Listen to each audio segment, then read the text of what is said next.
Vous êtes bien sur LCP Public Sénat, c'est l'heure de Parlement Hebdo. 45 minutes pour refaire l'actualité politique et parlementaire de la semaine en compagnie de Mickaël Zamès. Bonjour Katia.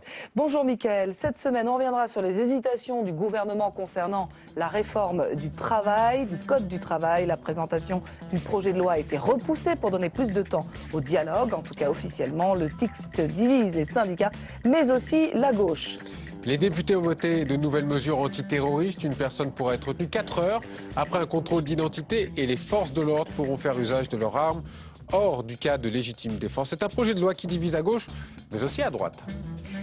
Et puis, comme chaque année, le Salon de l'Agriculture a rassemblé les foules et attiré les responsables politiques, notamment à droite, où les concurrents à une éventuelle primaire se sont succédés avec chacun sa proposition pour le monde agricole. Bonjour Roger Carucci. Bonjour. Vous êtes l'invité cette semaine de Parlement Hebdo. Vous allez commenter évidemment toute cette actualité. Vous êtes sénateur des Hauts-de-Seine. Et Katia, évidemment, l'actualité, elle commence par un lundi. Lundi, avec Ségolène Royal qui relance la polémique sur la durée de vie des centrales nucléaires.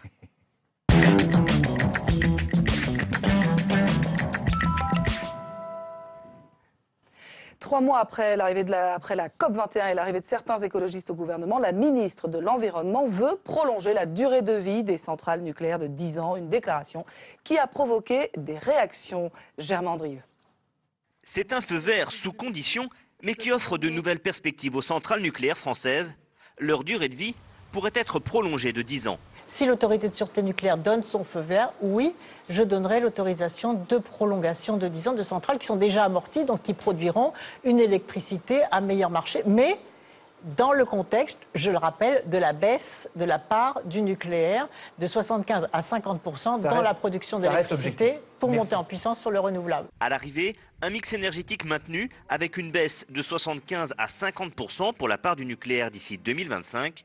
L'écologiste Jean-Vincent Placé, à peine arrivé au gouvernement, n'y voit pas une remise en cause de la loi de transition énergétique. Il y aura quelques centrales qui auront vocation à être modernisées, mais je conclue là-dessus, et je le dis aussi pour mes collègues du gouvernement, attention, la filière nucléaire aujourd'hui telle qu'elle est, avec les échecs de l'EPR et en Finlande et à Flamanville, c'est plutôt au bord de la faillite. Donc très sincèrement, je ne vois même pas comment on va trouver l'argent pour prolonger. Prolonger ou non les centrales est avant tout une question de coût, et l'opération ne serait pas vraiment rentable. Si on voulait prolonger de 10 ans leur espérance de vie, si j'ose dire, il s'agit de faire une opération qui est une sorte de lifting, qu'on appelle le grand carénage en langage nucléaire, qui coûte 100 milliards d'euros. C'est la Cour des comptes qui donne ce chiffre, 100 milliards d'euros. Aujourd'hui, le nucléaire, il faut comprendre et sortir du mythe que c'est moins cher. Pour tenir l'objectif de 50% sur la part de nucléaire d'ici 2025, les seules fermetures prévues aujourd'hui concernent les 2 réacteurs de la centrale de Fessenheim. Roger Carucci, vous comprenez, ça vous fait rire, mais vous comprenez cette idée de prolongation ou pas? Ah oui. Moi, je suis plutôt pour. Qu'est-ce que vous ne comprenez pas? Qu'est-ce qui vous fait rire? Rien. D'abord, franchement, on sait bien qu'en prolongeant la durée de vie, si l'autorité de sûreté nucléaire le garantit, d'un certain nombre de centrales, ça veut dire qu'on remet en cause le 75 qui passe à 50%. C'est pas sérieux de dire dans 9 ans, on sera passé de 75 à 50% c'est la fin du contrat en avec prolongeant les signé. centrales. Enfin, c'est même de la provocation imbécile de dire ça. Bon. Deuxième élément, moi je trouve très drôle, vous faites rentrer 3 écolos, et dès qu'il y a 3 écolos qui sont rentrés au gouvernement, vous annoncez la prolongation de vie des centrales nucléaires. Je me demandais s'ils allaient partir du gouvernement aussitôt arrivés. Et alors? Les grands, ils sont restés. Vous avez pu en parler peut-être avec Jean-Vincent Placé, vous connaissez bien. Je ne parle pas de nucléaire avec Jean-Vincent Placé. Non, vaut mieux pas. Je ne suis pas sûr d'ailleurs qu'on ne soit pas en accord absolu en la matière. Mais non, je trouve que, voilà, arrive un moment, un peu de sérieux ne nuit pas. Moi, je suis pour le fait que les centrales, si on a des certitudes, puissent être prolongées. De là à dire que ça ne change rien aux 75 qui passe à 50%, que ça ne change rien à la politique écologique du gouvernement, arrêtons la plaisanterie. On n'a plus un rond, les caisses sont vides, on essaye de promesse prolonger de François Hollande en 2012. Oui, bon, on n'est plus à une près. On essaye de prolonger la durée de vie des centrales pour avoir de l'électricité moins chère, parce qu'il faut bien un moment qu'on trouve de la ressource. Voilà. Enfin, le dernier mot reviendra quand même à l'autorité de sûreté nucléaire. Je suis d'accord. Donc... Et c'est normal que ce soit l'autorité de sûreté nucléaire, parce que s'il y a un risque, il ne faut évidemment pas le faire. Mais enfin, on sent bien que la politique écologique de Mme Royal ou de M. Hollande s'arrête sur le mur de la réalité. Donc, gauche comme droite, on est en train de l'énergie. dire que le nucléaire, c'est toujours l'énergie mais moi, je d'avenir. suis pour l'énergie nucléaire, donc je ne vais pas commencer à hurler contre la prolongation. Donc les écolos, ça suffit. Comme avait dit pendant un moment Nicolas Sarkozy, l'environnement, ça commence à bien faire. Les écolos, ça commence à bien faire. Je crois qu'il faut simplement, il y a une écologie réaliste, il y a un environnement possible, et puis il y a des réalités économiques, il y a des réalités qui sont là. Bon, très bien, on avance et on arrête de faire du dogmatisme écologique. D'ailleurs, comme il n'y a plus personne à Europe Écologie Les Verts, pas très grave. Alors on parlait d'un autre sujet important cette semaine, c'est à mardi, le gouvernement a décidé, comme vous le savez Roger Carotti, de reporter de 2 semaines le projet de loi El Khomri. Minimum.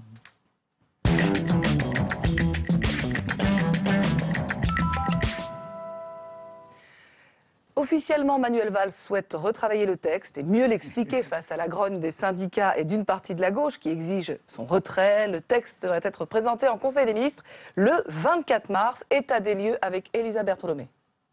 Il avait assuré qu'il irait jusqu'au bout. Pourtant, lundi, face à la pression, Manuel Valls est obligé de reculer. Le projet de loi El Khomri ne sera plus présenté le 9 mars en Conseil des ministres, mais le 24. 15 jours de délai, de quoi laisser plus de temps à la concertation. Quand le texte est apparu, il y a eu des incompréhensions, ce qu'a dit le chef de l'État, des incompréhensions, des questions. Il ne faut pas avoir peur de discuter, de dialoguer. Une critique à peine voilée de la méthode musclée de Manuel Valls. Le Premier ministre a toujours dit qu'il voulait aller vite sur ce texte, la dernière réforme majeure du quinquennat de François Hollande. Problème, les partenaires sociaux ont peu été consultés et certaines mesures les ont très vite braqués. On a le Premier ministre qui va, encore une fois, à coup de menton en disant « je vais aller jusqu'au bout et vous allez voir ce que vous allez voir ». Et puis 8 jours après, on retire le texte, on dit « non, il faut prendre le temps du débat, de la concertation ». C'est dommage qu'il n'y ait pas pensé il y a 8 jours qu'il fallait concerter. Une occasion manquée d'aboutir à un texte consensuel, y compris avec les parlementaires. L'aile gauche du PS s'oppose fortement à certaines mesures. Au point pour le gouvernement de laisser entendre qu'il pourrait passer en force si les parlementaires faisaient de la résistance. De quoi braquer davantage les députés. La ministre, elle, tient bon. Je ne suis pas là aujourd'hui pour vous donner l'issue de ces concertations alors même qu'elles commencent. Il faut être dans ce dialogue. Je suis ministre du dialogue social et ce dialogue social est essentiel. 15 jours de dialogue donc, pour négocier et trouver des compromis et tenter de pacifier les relations du gouvernement avec les syndicats et avec sa majorité. Roger Carotti, Manuel Valls semblait vouloir aller vite avec ce texte. Finalement, il est reporté officiellement pour donner plus de temps au dialogue. Un commentaire sur la méthode. Vous n'avez pas le sentiment que... Alors, il faut arrêter de se ficher du monde. Enfin, ce gouvernement nous a dit il y a 4-5 mois, vous allez voir, on va réformer le Code du travail. On s'y met tout de suite. Et ce sera fait vite. Qu'est-ce qu'ils ont fait pendant 4-5 mois? Parce que d'un coup d'un seul, on a découvert il y a 8 jours qu'il n'y avait pas eu de concertation avec les syndicats, il n'y avait pas eu assez de concertation au sein du PS, il n'y avait pas eu... Mais ils ont fait quoi pendant 4-5 mois? Des bouffes? Ils ont vu personne? Il y a eu des rapports et des rapports entre eux. Mais alors, qu'est-ce qu'ils ont fait? Un texte de loi, ça se prépare. C'est avant que ça arrive au Conseil des ministres que c'est concerté, travaillé.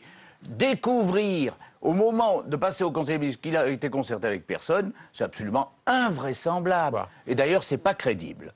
Moi, je pense qu'en réalité, il y a eu de la concertation, il y a eu des discussions, et qu'ils ont voulu passer outre, et que Manuel Valls a dit « Moi, il me faut des espaces, il me faut de la libération de l'entreprise, parce qu'il faut inverser la courbe du chômage, parce que sinon Hollande ne sera pas candidat, parce qu'il faut des résultats, donc je passe en force. » Et puis, il voit qu'il y a des réactions, Hollande qui se met en retrait en disant « Oh là là, qu'est-ce qui se passe ?» au point qu'il faille qu'ils déjeunent ensemble, soi-disant pour se rabibocher. Mais où est-ce qu'on est, Le Premier ministre doit se rabibocher avec le Président sur un texte qui aurait dû être travaillé avant, sur un texte, sur l'avant-projet duquel j'avais dit, après tout, si ça reste comme ça, pourquoi pas? Pourquoi pas? Sauf que maintenant, on ne sait plus du tout ce qu'il y aura dedans. Donc on va être d'une prudence extrême et on va attendre de voir ce qu'ils mettent dedans. Moi, je crains qu'un texte qui était soi-disant fait pour plus de dialogue dans les entreprises, pour un véritable assouplissement pour que les entreprises puissent créer de l'emploi, au bout du bout, finissent par plus de réglementation, plus de contraintes, parce qu'on aura écouté tout le monde, parce qu'ils ne veulent pas de vagues, parce que l'UNEF fait peur, parce qu'on ne veut pas une manif dans la rue, parce que Hollande est discrédité, parce que le gouvernement n'a plus aucun poids, parce qu'il n'y a plus de majorité à l'Assemblée, parce que c'est la fin des temps et qu'on a compris que l'année 2016, c'était une année noire ou blanche, comme vous voulez, mais gelée, parce qu'il n'y a plus de majorité pour gouverner et il n'y a plus de gouvernement digne de ce nom. Il n'y aura pas de majorité sur ce texte? Mais où? Parce que... À l'Assemblée comme au Sénat, il n'y aura pas de majorité. Mais d'abord, j'attends de savoir quel est le texte. Qu'est-ce que vous voulez que je vous dise, moi? Où il est le texte? C'est quoi le texte? Parce que s'ils enlèvent tous les éléments d'assouplissement pour remettre que des éléments de contrainte, je ne vote pas ce texte. Les jeunes qui arrivent dans la rue, ça peut terminer comme le CPE à l'époque de Dominique de Villepin? Comme le CPE. Alors, on compare ça avec le CPE. Le CPE a été retiré quand il y avait eu 1 mois de manif. Là, on retire un texte avant même qu'il y ait une manif. On est encore plus fort que fort. Là, bientôt, il fera une manif virtuelle sur Facebook et le gouvernement retirera son texte. Il y a une pétition d'ailleurs qui atteint près d'un million de personnes. C'est très bien. Un gouvernement puissant, capable, autoritaire, qui va faire bouger les choses dans ce pays. Il y a un syndicat étudiant qui dit « Si éventuellement vous ne bougez pas, je retire et je fais descendre dans la rue. » Et hop, on a retiré le texte. En Italie... on va réformer ce pays, tiens. En Italie, Matteo Renzi a réussi, alors, par la force, à réformer le marché du travail. Oui, mais Matteo Renzi a une capacité... France peut-elle faire... Mais bien sûr qu'on peut. D'abord, alors, premier élément, reconnaissons que ce genre de texte, c'est un début de mandat. Un président élu sur un projet, met ça dans son projet et considère que dès le début du mandat, il faut le faire voter avec une majorité solide et un gouvernement stable. Je reconnais que vouloir faire voter des choses lourdes en fin de parcours, quasi dans la période électorale, quand on n'a plus de majorité, quand le Sénat est opposé à la majorité gouvernementale, ça devient le parcours du combattant. Et quand en plus le parti dit majoritaire n'existe plus que par le fait de posséder un immeuble, parce que pour le reste il n'y a plus rien, il s'étripe, et je vois que les députés quittent le parti d'ailleurs. C'est impossible. C'est mission impossible, parce qu'on ne sait pas ce que va donner ce texte à l'Assemblée, et une fois qu'il sortira de l'Assemblée, on verra bien ce qui se passe au Sénat. Roger Karoutchi, écoutez ce que disait François Hollande en début de semaine, puis vous réagissez juste. Ça ne va pas me rassurer tout de suite. On l'écoute quand même. Le texte a donné lieu à des interrogations, c'est assez légitime, à des questionnements, je les comprends. C'est pourquoi le Premier ministre a prévu une concertation. Vaut mieux prendre du temps pour mieux en gagner et pour faire en sorte que ce soit à la fin la France qui puisse réussir ensemble. Les organisations syndicales, les organisations également patronales seront reçues et puis il y aura une conclusion qui forcément devra amener les uns et les autres à prendre leurs responsabilités, c'est-à-dire à faire en sorte que nous puissions avancer. Moi, j'aimerais votre réaction sur une petite phrase qui était à l'intérieur de cette phrase, prendre du temps pour mieux en gagner. Le texte est en préparation depuis 6 mois. Il ne pouvait pas en gagner en préparant le texte. Vous attendez d'annoncer le texte pour dire il vaut mieux le retirer pour rediscuter parce qu'on va en gagner. C'est-à-dire qu'on a mis 6 mois, on a réussi à rien faire, on annonce, on le retire, on va renégocier. Donc ça veut dire qu'il ne sera même pas prêt fin mars. Parce que s'il y a un mouvement de grève le 31, on va essayer d'éviter de ne pas annoncer le texte avant. Donc on va encore regagner du temps. Ce que vous disiez tout à l'heure, Manuel Valls veut aller plus loin, il veut pousser les feux jusqu'au bout. Réformateur, comme il se dit lui-même. Oui, et alors François Hollande, non? Mais le vrai sujet, c'est que depuis 2012, vous avez un PS qui en réalité est en 2 blocs. Un bloc social-libéral et un bloc socialiste à l'archaïque. Bon, ces 2 blocs ont essayé de coexister. Aujourd'hui, ils ne coexistent plus. Alors vous avez un Valls qui d'un coup sort Macron, sort Madame El Khomri, et puis de l'autre côté, vous avez les archéos qui ne bougent pas. Bon, très bien. Ça veut dire que le président Hollande a été élu sur un faux projet, sur un projet qu'il n'était pas capable d'imposer à son propre parti. C'est ce qu'on entend beaucoup à droite. Mais c'est la vérité. C'est la vérité. La preuve, c'est que même pour cette réforme du Code du travail, annoncée il y a 6 mois, on dit même maintenant qu'il fait une politique de droite, Roger Karoutchi. On dit même qu'il fait une politique de droite, François Hollande. Non, il ne fait pas de politique du tout. Il va au fil de l'eau. Il n'y a plus rien qui se fait. L'État n'existe quasi plus. Enfin, écoutez, la révision constitutionnelle, regardez. Il n'y a plus rien qui tient. Il n'y a plus rien qui tient. Alors on va voir ça tout de suite. C'est une surprise quand même cette fois au Sénat. Quelque chose tienne? Non, c'est une surprise au Sénat. La position du Sénat cette semaine, la droite sénatoriale a changé de pied un petit peu sur l'épineux dossier de la déchéance de nationalité. Raisonnable. Vous allez y venir. On va regarder le petit sujet concocté par Sophie Normand-Couturier, puis vous réagissez juste après, Roger Karoutchi. Les Républicains comptaient sur le Sénat, majorité de droite, pour ramener à sa version initiale le projet de révision constitutionnelle édulcoré en février par les députés socialistes. Le patron des sénateurs, les Républicains, s'était engagé à réintroduire la référence à la binationalité. Mais à 2 semaines du début de l'examen du texte en séance, Bruno Retailleau y renonce. Nous n'inscrirons pas, nous dirons oui à la déchéance, mais non à la patridie. C'est-à-dire que nous n'inscrirons pas les binationaux dans le texte de la Constitution, ça peut choquer certains, je le comprends parfaitement, mais nous respecterons la parole du président de la République exprimé, et j'y étais devant tous les parlementaires à Versailles. Il avait dit non à la patridie. Eh bien, nous inscrirons dans le texte que la patridie est interdite. Une volte-face qu'il justifie par le refus d'une posture politicienne. Une volte-face qui pourrait rendre possible la synthèse jusque-là impossible dans la classe politique. Reste la question de la patridie que les députés socialistes voulaient supprimer. C'est autour de ce point que devrait désormais se cristalliser le débat. Roger Carucci, comment expliquez-vous cette volte-face qui a pris un peu le monde de course, c'est une volte-face? Sincèrement, c'est pas une volte-face. En tout cas, c'est un changement. Nous disions dès le début, que ce soit sur l'état d'urgence, que ce soit sur la déchéance de nationalité, faut-il une révision constitutionnelle? On n'est pas sûr. Mais, comme on ne voulait pas donner le sentiment de bloquer quelque chose qui allait dans le bon sens, on a dit OK au discours du président de la République au Congrès. Et donc, moi j'avais dit, si la révision constitutionnelle prend ces deux éléments, je la voterai. Alors, il y a eu tous les carabistouilles à l'Assemblée, au sein du PS et tout, on n'y comprenait plus rien, on ne savait plus ce qu'ils voulaient. Bon, les carabistouilles, comme vous dites, maintenant c'est chez vous. Non, non, non. Pourquoi? Parce que nous, la commission des lois va réécrire, elle va rétablir l'état d'urgence tel quel, sans éléments supplémentaires de ce qui a été rajouté à l'Assemblée. Elle va remettre la déchéance de nationalité. Et comme il y a un débat, mais ça c'est vrai qu'il y a un débat, sur est-ce que ça concerne que les binationaux ou les mononationaux, si je puis dire, qui n'est pas un débat clos ni à gauche ni à droite, je reconnais, eh bien, on va simplement mettre dans la révision constitutionnelle qu'on n'autorise pas, si je puis dire, la patridie. Alors, est-ce que ça veut dire que ce texte, réécrit par la commission des lois du Sénat, puis par le Sénat lui-même dans 15 jours, est-ce que ça veut dire que ce texte trouvera une majorité à l'Assemblée? Parce que vous dites, est-ce qu'on va au Congrès? Je n'en sais rien. Moi, j'ai le sentiment profond, mais je peux me tromper, que la gauche explosée, maintenant sur le Code du travail, n'obéit plus à rien sur la révision constitutionnelle, et que vous verrez qu'un certain nombre de gens au PS, et parmi les députés PS, diront déchéance de nationalité, binationaux, mononationaux, apatridie, patridie, c'est non. Vous pensez cela? Je pense qu'on va avoir beaucoup de mal à trouver pour cette révision constitutionnelle une majorité à l'Assemblée maintenant, quelle que soit la rédaction du Sénat. C'est pour cela que la rédaction a un petit peu changé, c'est que vous êtes sûr qu'il n'y aura pas de majorité? C'est pour ça qu'on se dit, il faudrait quand même pas que le PS se foute de la gueule du monde trop longtemps. Ils sont pas capables de se mettre d'accord entre eux, c'est quand même pas nous qui allons porter la responsabilité d'un éventuel échec sur la déchéance de nationalité, parce qu'ils sont pas capables de se mettre d'accord. Nous sommes raisonnables, nous avions dit oui au début, et on était prêts à avancer. C'était pas très clair dans les différents responsables de votre parti, je pense à Nicolas Sarkozy ou à Alain Juppé qui n'étaient pas du tout d'accord sur ce thème. Mais les deux avaient dit, ni l'un ni l'autre ne sont députés ou sénateurs, mais les deux avaient dit que s'ils étaient députés ou sénateurs, ils voteraient le texte. Les deux.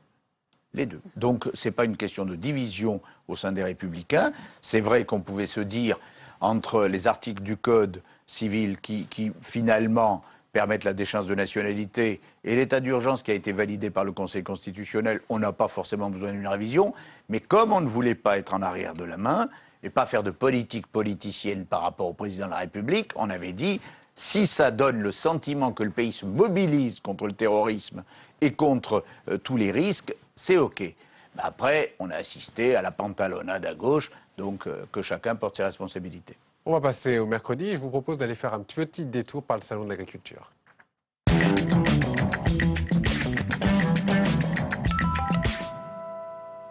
On va dire que c'est une forme de tradition française, presque un passage obligé. Roger Carucci, les personnalités politiques vont défiler eux aussi au Salon de l'Agriculture, à gauche comme à droite. Certains ont été très bien accueillis, pour d'autres ça a été un petit peu plus difficile, regardez. Ils y vont pour séduire l'électorat agricole, pour tester leur popularité aussi. Le jour de l'inauguration du salon, hué et insulté, François Hollande a vite été fixé sur la sienne. Ça fait 1 an qu'on lui parle, qu'il nous écoute plus. On est tous après crever sur nos élevages. 2 jours plus tard, son Premier ministre évoque lui des échanges rugueux, mais respectueux. Quand il y a des gens qui crèvent la gueule ouverte, qui sont en difficulté, c'est normal qu'on les entende et qu'on entende leur détresse. Mais il faut aussi des remises en cause. À droite, il y a comme un parfum de primaire. Dans les allées du salon, la concurrence fait rage. Bonjour. Mercredi, entre vaches et cochons, 3 ténors du parti Les Républicains déambulent sans jamais se croiser. Nicolas Sarkozy profite d'une visite de 7 heures pour proposer un plan Marshall de 100 millions d'euros. C'est un choix de vie ou de mort.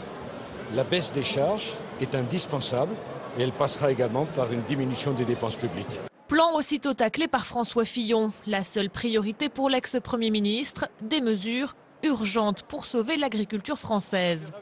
Record d'assiduité pour Bruno Le Maire, l'ancien ministre de l'Agriculture, passe 3 jours aux côtés des agriculteurs. De son côté, Alain Juppé, candidat lui aussi à la primaire de droite et favori, s'y voit déjà. Je tiens l'Élysée. Ah, il tient l'Élysée. En pleine crise agricole, le coupable est tout trouvé pour Marine Le Pen, la présidente du FN, partie à la conquête des agriculteurs pendant près de 10 heures. Il faut maintenant engager un violent bras de fer avec Bruxelles. Parce que pour sauver la peau des éleveurs et des agriculteurs français, il faut avoir la peau de Phil Hogan. Ça, c'est une évidence. Phil Hogan, le commissaire européen à l'agriculture qui ne s'attardera pas dans les allées du salon. Préférant s'engouffrer avec le ministre de l'Agriculture pour une réunion de travail. De quoi boucler une semaine très politique. Voilà, à gauche, c'était service minimum, à droite, pardon, service maximum. Normal, obligatoire, ce salon de l'agriculture et toute personnalité politique qu'on a vu depuis le début de la semaine. On semble découvrir tous les ans que tout le monde va, et tous les responsables politiques. Non, mais au salon de est-ce que c'est encore nécessaire, sincèrement? Oui, parce que pour les parlementaires, par exemple, des zones rurales, oui, il y a les agriculteurs de leur région. C'est pas seulement un passage politique, c'est aussi la défense des produits de chaque région. Donc, moi, je trouve que c'est bien que... Une façon aussi de mesurer son influence aussi et sa force de persuasion auprès des médias, parce que c'est là où à chaque fois on calcule plus de monde pour Alain Juppé, pour Nicolas Sarkozy, pour François Hollande. Enfin, ça, c'est plus les médias qui le font que nous. Donc, je ne sais pas si ça évalue quoi que ce soit. Ça évalue la colère du monde rural. Beaucoup plus que de savoir pour qui ils vont voter demain matin. Mais voilà, oui, c'est important parce que c'est à la fois une vitrine et c'est en même temps une table de revendication et d'expression de la colère. Mais annoncé, comme l'a fait par exemple Nicolas Sarkozy, un plan Marshall pour les agriculteurs en plein pendant ce salon, vous pensez que c'est vraiment autre chose que de mesures électoralistes, opportunistes? Nous avons tenu une convention sur le monde agricole il y a déjà un certain temps, donc bien avant le salon, et Nicolas Sarkozy avait déjà fait un discours où il parlait déjà de ce plan Marshall. Il ne l'a pas annoncé au salon, il a redit au salon ce qu'il avait annoncé dans cette convention de Républicains. Je rappelle d'ailleurs qu'ici même au Sénat, nous avons voté une proposition de loi sur le monde agricole et sur la défense des agriculteurs. Et Gérard Larcher y a beaucoup tenu, et il a eu raison. Et donc, nous ne découvrons pas le malaise agricole avec le salon de l'agriculture. Nous avons fait un certain nombre de propositions. Je ne suis pas d'accord sur est-ce qu'il faut, est-ce qu'il ne faut pas. Il faut à la fois des mesures urgentes, bien sûr, et il faut des mesures structurelles, parce que, pardon, mais on parle du malaise agricole ou de la crise agricole tous les 2-3 ans depuis un moment. Mais donc on sait bien. La colère est maximum parce que tout est convergent. Le fait qu'il y ait l'embargo russe, le fait qu'il y ait la concurrence extérieure. Vous entendez ce qu'ils disent aussi, c'est la grande distribution, la fameuse loi de modernisation économique que vous aviez mis en place. Oui, mais pardon, cette loi de 2008, elle a été corrigée plusieurs fois. Sincèrement, on n'a pas découvert en 2016 les effets de loi de 2008, donc ça, je n'y crois guère. Je crois qu'il y a un certain nombre d'éléments structurels au niveau européen qu'il faut évidemment changer. Quand on dit dans votre reportage qu'il ne s'est pas attardé, M. Phil Hogan, dans les... C'est vrai, il n'est pas resté très longtemps. Oui, mais d'accord, d'abord, comme personne ne sait qui c'est, il aurait pu passer tranquille. Hein, je ne pense pas que les agriculteurs le connaissent, en réalité. Mais ce n'est pas le sujet. Le sujet, c'est que l'Europe a défini d'autres priorités que l'agriculture. C'était le point central dans les années 60. Ça ne l'est plus aujourd'hui. Donc il faut voir comment on refait ça au niveau européen, avoir une vraie politique agricole et peut-être un ministre de l'Agriculture très proche, plus proche des agriculteurs. J'y viens parce que c'était la question toute la semaine. Trop politique. J'étais au salon de l'agriculture, Roger Caroutier. Toute la semaine, les élus de droite n'ont fait que taper sur Stéphane Foll. C'est le nouveau bouc émissaire. Elle vous manque tant de ça, Christiane Taubira? Non, moi, elle ne me manque pas. Je n'ai jamais été ni vulgaire, ni injurieux à son égard. Je ne le serai pas plus à l'égard de Stéphane Le Foll. Je trouve que le ministre de l'Agriculture a tort d'être à la fois le ministre de l'Agriculture et le porte-parole du gouvernement. Quand on est le ministre de l'Agriculture, on se consacre au monde agricole, on fait un peu moins de politique, un peu plus d'agriculture. Et ce côté, pardon, hein, même dans les séances de questions d'actualité, que ce soit au Sénat ou à l'Assemblée, très arrogant, très je fais tout, je ne comprends pas pourquoi vous parlez. C'est un côté lassant quand on voit la situation réelle des éleveurs et de bien des agriculteurs. Un peu de modestie dans les résultats et un peu de modestie dans l'attitude ne nuit pas. Alors, mercredi toujours, je voudrais vous reparler de cet amendement qui a été ajouté puis retiré du projet de loi sur la biodiversité. Il prévoyait de supprimer le principe du pollueur-payeur. Il a disparu sous la pression. Écoutez la réaction de la ministre verte Barbara Pompili et on y revient.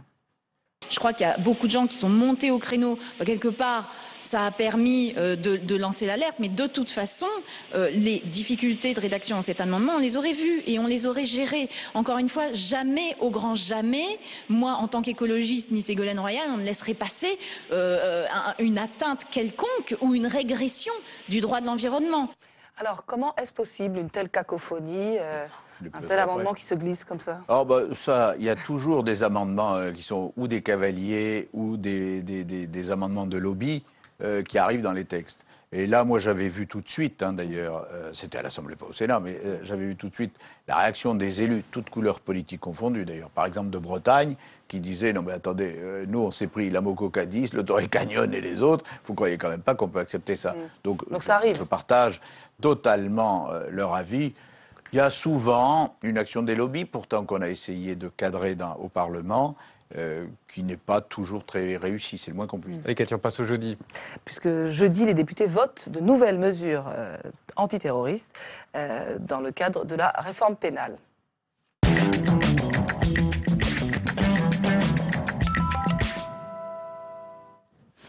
Une retenue de 4 heures après un contrôle d'identité, un assouplissement de l'usage des armes par les forces de l'ordre ou encore un contrôle administratif pour un individu qui revient du djihad. Telles sont les mesures majeures votées cette semaine par les députés. On y revient avec Alix Pichon. Les députés sont rentrés dans le vif du sujet. Ils ont donné leur feu vert à une retenue de 4 heures après un contrôle d'identité. Une mesure qui a crispé dans les bancs des écologistes et des frondeurs. Il faut être bien naïf pour croire que la durée de 4 heures n'est qu'une simple vérification. Vous introduisez vous-même l'arbitraire dans la loi. Malgré quelques voix dissidentes, la droite prend fait et cause pour la mesure. Certains souhaiteraient même voir cette durée allongée.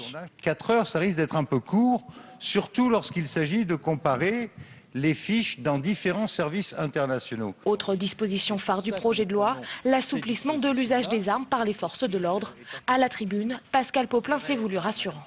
L'objectif de cet article n'est en rien une volonté de donner aux forces de l'ordre un permis de tuer. Mais pour le radical Alain Touré, il n'est pas nécessaire de modifier la loi. Il y a systématiquement des acquittements qui sont faits en matière de légitime défense. Éric Ciotti, lui, s'est félicité de ce qu'il considère comme une légère avancée. Vous avez enfin souhaité répondre à nos attentes. Dernière disposition majeure adoptée, la création d'un contrôle administratif pour les individus de retour du djihad, pour lesquels la mise en examen n'est pas justifiée faute de preuves. Il y a eu beaucoup de mesures assez fortes votées à l'Assemblée dans le cadre de ce texte. C'est un bon texte, c'est équilibré, ça répond à la menace pour vous? Non. C'est un texte qui est une avancée, mais dire que ça répond à la menace, sincèrement, enfin, franchement, allez interroger les Français dans la rue.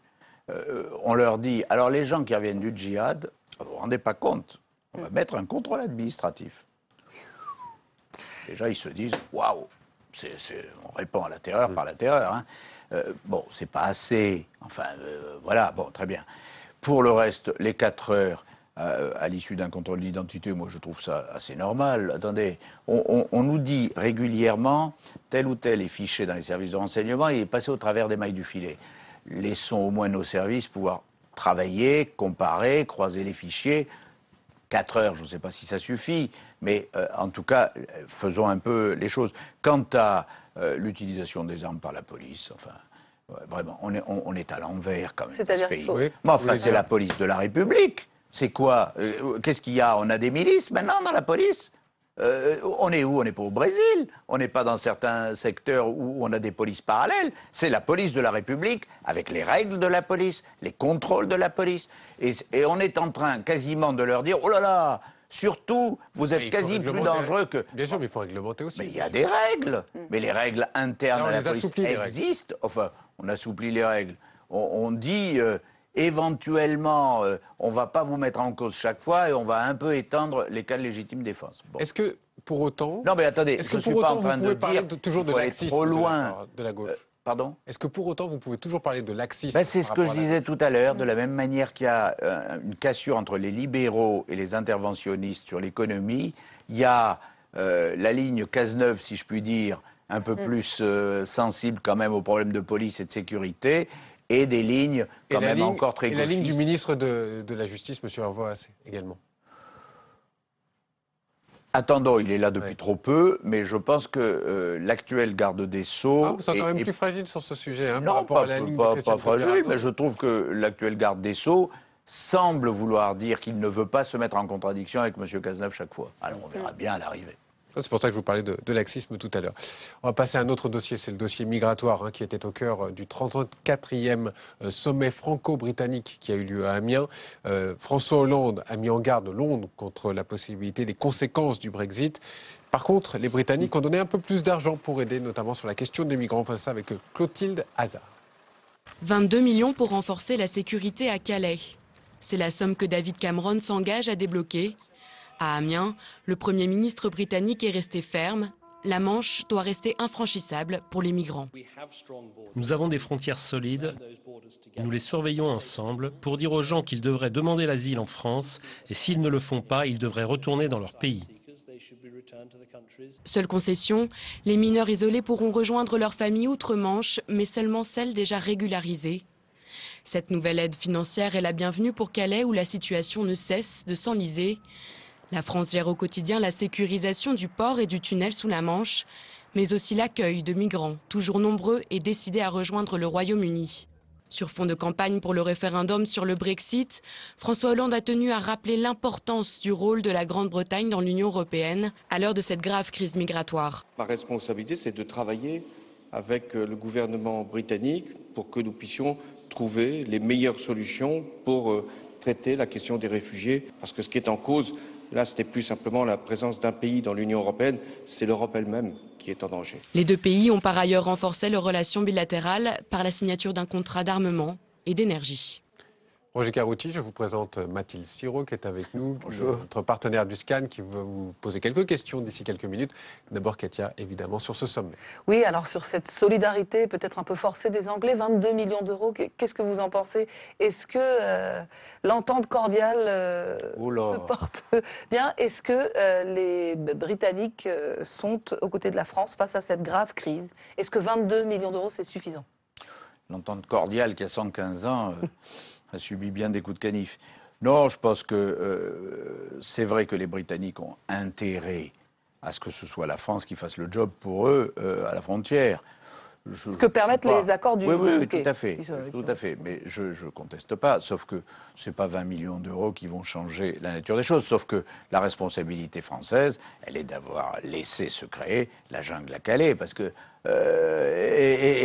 ils arrivent à Calais en parachute. Ils arrivent à Calais, ils ont traversé le pays quand même. Donc, à un moment, la responsabilité des autorités françaises de savoir qui a le droit de demander l'asile en France, qui n'a pas le droit d'être sur le territoire national avant qu'ils arrivent à Calais est une réalité. Alors, on semble commencer à prendre le problème du démantèlement de la jungle.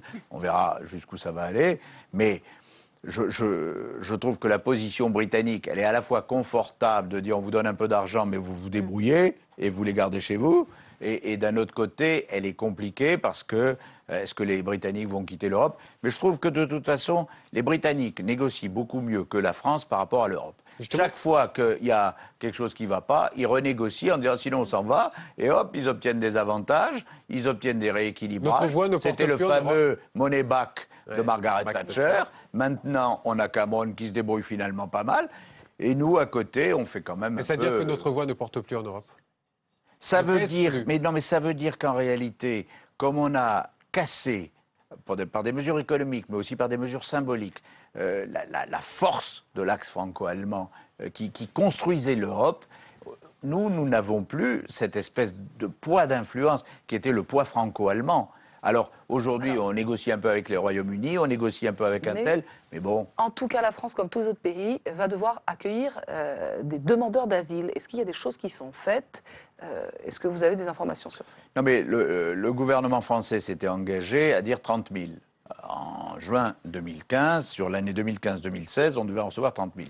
Je reconnais que nous n'avons ce qu'on appelle la relocalisation qu'assez peu de Syriens et d'Irakiens, en réalité, parce que c'est comme ça, pour le moment, on a surtout, nous, des Éthiopiens, des Somaliens, des Soudanais, on a en réalité assez peu de gens qui viennent des théâtres d'opération Syrie-Irak.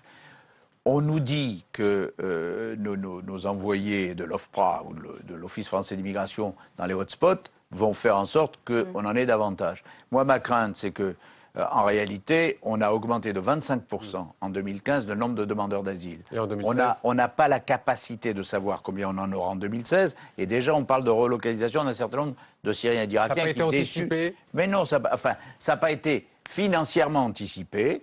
On a dit, et j'ai voté pour, on va construire un peu de places d'accueil, mais pas assez par rapport à une augmentation pareille. Donc on va avoir, comme dit le ministère de l'Intérieur, des frictions. En 2016-2017, des frictions, ça veut dire qu'on a des milliers de demandeurs d'asile qu'on ne sait pas loger. On a saturé les hôtels, on a saturé l'hébergement d'urgence, il n'y a pas de place d'accueil. J'en sais rien. J'en sais rien. Vous savez pas. Et le gouvernement non plus. Et ça vous fait craindre quoi? Ça fait craindre des incidents, ça fait craindre des violences. Et moi, je pense qu'on n'a pas un programme de logement suffisant, et en même temps, on n'a pas un programme de contrôle suffisant, parce que si on ne peut pas les loger, pas leur donner de job, et qu'on n'a pas d'argent pour les allocations, à un moment, il faut dire stop. Voilà. Je vous le dis. Mathilde Sirot est avec nous, elle attend depuis tout à l'heure, c'est la loupe du Sky.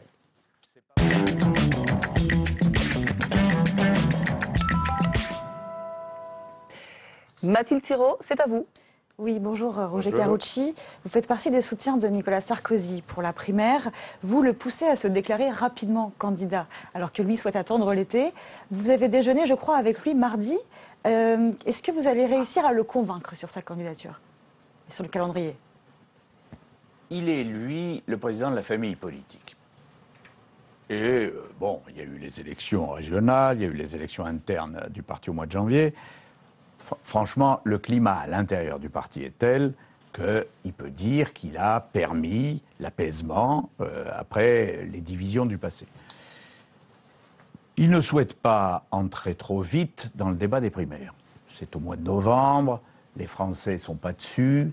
C'est pour ça que quand je regarde mais les autres sont déjà dessus. Ah ben ça, eux n'ont pas la responsabilité de la famille politique. Donc ils peuvent aller, venir, dire... Enfin, vous n'avez pas de doute sur la candidature de Nicolas Sarkozy? Vous n'avez plus de doute sur la candidature? Ah mais moi j'appelle à cette candidature. Et sincèrement, je le dis comme ça, je n'ai pas été le mieux traité du quinquennat précédent. Hein, il y en a qui ont été ministres beaucoup plus longtemps que moi et mieux traités que moi et qui aujourd'hui ne trouvent que des défauts au quinquennat précédent.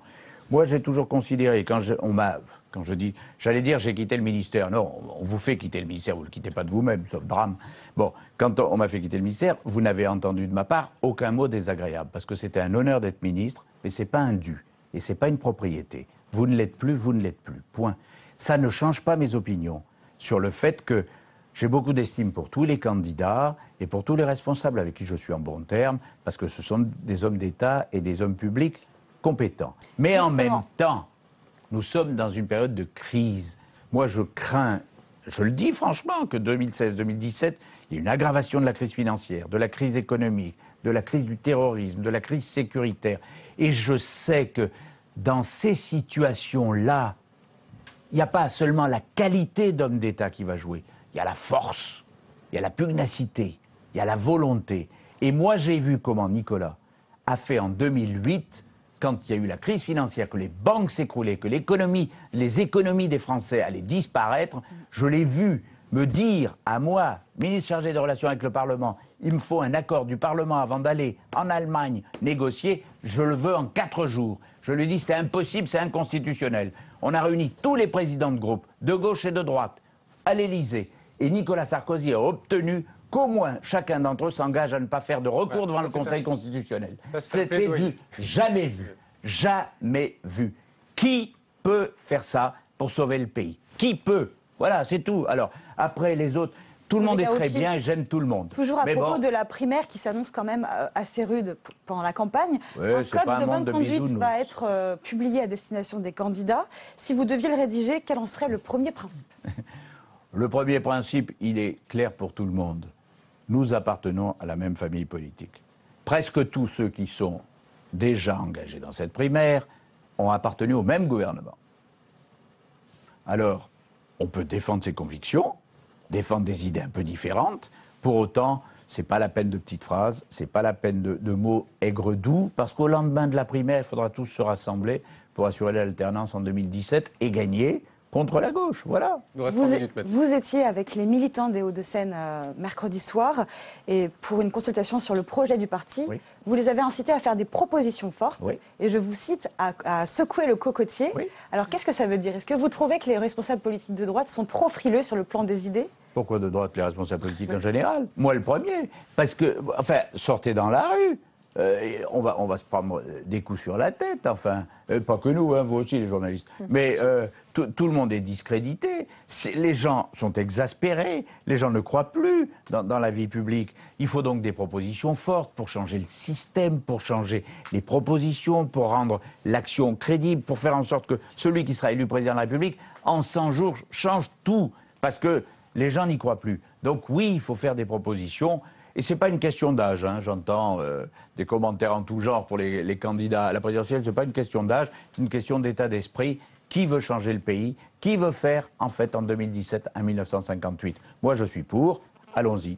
Alors, avec Mathilde, on va vous interroger aussi sur ça, cette interview donnée au magazine Elle du président de la République à l'occasion de la journée de la femme. J'ai vu qu'il était féministe et toujours socialiste. Voilà, c'est ça. Voilà, Il n'a pas dit que cela. Il a dit qu'il voulait rebaptiser le ministère de la famille.